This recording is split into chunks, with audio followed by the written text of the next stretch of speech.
ஏங்க hospital போனீங்களே, doctor என்ன சொன்னாவ? Doctor ஊசி போட்டு மருந்து தான் கொடுத்துருக்காவ சின்ன பொண்ணு. அந்த மருந்தை சுடு தண்ணியில கலக்கி கொடுக்க சொன்னாவ.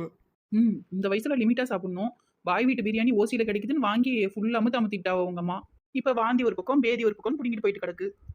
சின்ன பொண்ணு அம்மையும் முடியாம படுத்திருக்கா. இப்பயாவது கொஞ்சம் அமைதியா இரு சின்ன பொண்ணு.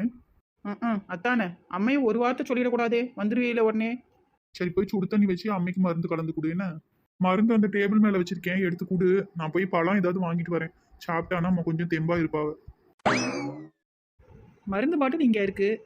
பக்கத்துல என்ன பச்சை கலர்ல ஏதோ பாக்ஸ் மாதிரி இருக்கு, அது என்னன்னு தெரியலையே. சரி, நாம போய் முன்ன கிளவிக்கு இதை கொடுப்போம்.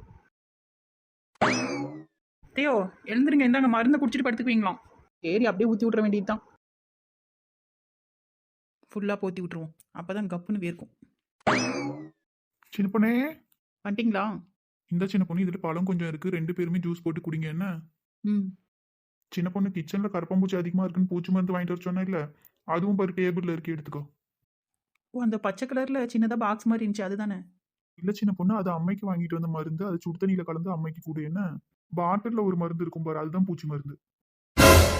என்னாச்சு சின்ன பொண்ணு? ஏங்க, நான் அதுதான் மருந்துன்னு நினைச்சு அத்தை கொடுத்துட்டேன்.